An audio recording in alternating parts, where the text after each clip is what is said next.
BIAFRA Alpha Power Media International. Listen to Chinasa Nworu of DOS. We must always listen to him, whether in the DSS dungeon, anywhere he is. Now listen to Chinasa Nworu of DOS again. He implicated his first statement. Now, we have been in this struggle. We work with Mazi Nnamdi Kanu. Ask the lawyers. There are message. If they bring it, we told them this message is not what we expect. That means the message might be diluted. We now use our brain and decode the remaining things we have to do. That is why we are leaders. Insubordination. Chinasa, how dare you? With the state of the mind, you have seen our leader. Do you think our leader is not capable of making any decision? Something he sees may affect him or affect the struggle. That's number one. Number two, the IPOB leadership is not taking orders. Every order. What Mazi Nnamdi Kanu is doing is to... BIAFRA Alpha Power Media International. I was saying, sister, that just spoke, especially again because at the last conclusion of her statement, she said it all. She said it all because she said, I'm the second in command. I'm the second in command. The first in command is there. I cannot honestly be expected to take over the work of the first command. The first command is reachable. He is still in charge. And that is what I have been trying to let our people know. That is also what the enemy wants us to prove. They want us to isolate our leader. Isolate him in the sense that believing that he's not in control. Oyendu is in control, and that is what we must push across. He has taught me how to deal with those issues. I will act according to his instructions. And as I'm speaking to you, Oyendu is seized of the allegations about his head of finance. I know the instructions as he told me to carry out. Based on that, he has not asked me to remove anybody, and I cannot remove anybody because Oyendu, people are going around saying, I said it on my broadcast, and I'm very disappointed.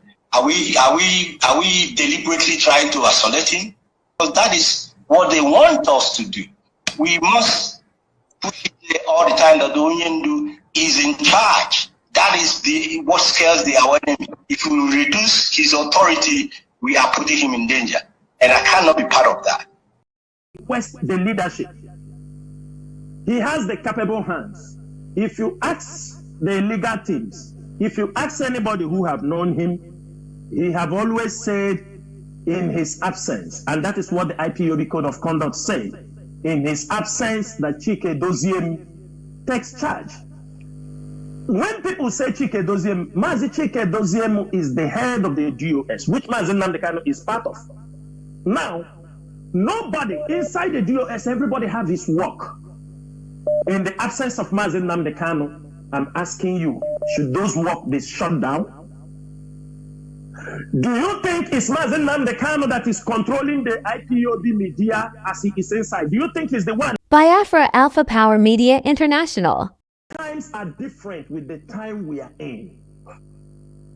The kind of detention somebody is equating to that you don't take orders is the time when messages passes from one hand to another before it gets to the leader. Now, we have been in this struggle. We work with Mazi Nnamdi Kanu. Ask the lawyers. There are message. If they bring it, we told them this message is not what we expect. That means the message might be diluted. We now use our brain and decode the remaining things we have to do. That is why we are BIAFRA Alpha Power Media International. To court. With the state of the mind, you have seen our leader.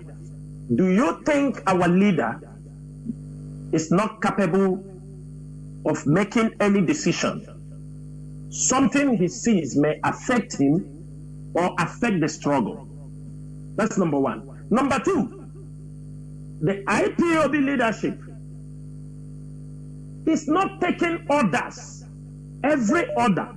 What Mazi Nnamdi Kanu is doing is to BIAFRA Alpha Power Media International. BIAFRA Alpha Power Media International.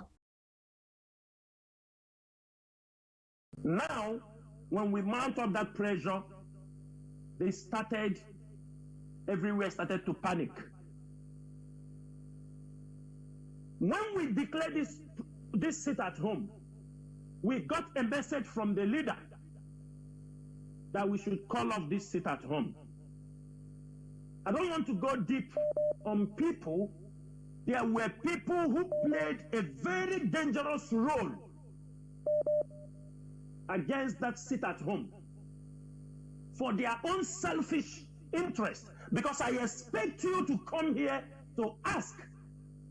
When we put sit at home, you saw that Ohaneze Ndi Igbo, you saw the people opposing the sit at home. You saw them. And you saw people who were giving them thumb up. It is that destruction they want in IPOB. It is to destroy and discredit the IPOB leadership.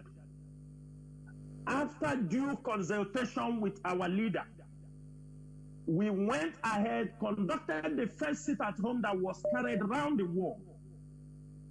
Our leader continued to send message that the sit at home, we should call it off. The message continued to come. Everybody was reluctant to call it off. Why I'm explaining this thing is that at the end of the day, I want you who have supported because the sit at home Monday, our people have been voluntarily. When we announced the sit at home, we got messages. Even we are not normal. We know that spoken word cannot be retrieved back. But the enemies of this struggle, they continue to attack the sit at home. They continue to bring excuses that NATO is coming. This one is coming. The university is 6 months on strike till now. They use it to blackmail the IPOB leadership, if you are not aware. Everywhere was that the Chika Edozeim and Chinasa Nworu, they don't listen to what Mazi Nnamdi Kanu is saying. That they disobeyed Mazi Nnamdi Kanu. And you are one of those people. I am making you a direct accusation. Some of you, like you, were part of the people carrying all this kind of rumor that Mazi Nnamdi Kanu told them to allow somebody to come on radio. They refused. Mazi Nnamdi Kanu told them to cancel the sit at home. They refused. I know this struggle. That word that I spoke, because it was in conformity in what the leadership agreed, and it was the best for the struggle. But you were there when people were blackmailing Chinasa Nworu and Chika Edoziem. It was to avoid saying that we disobey Mazi Nnamdi Kanu, because we must always listen to him, whether in the DSS. BIAFRA Alpha Power Media International.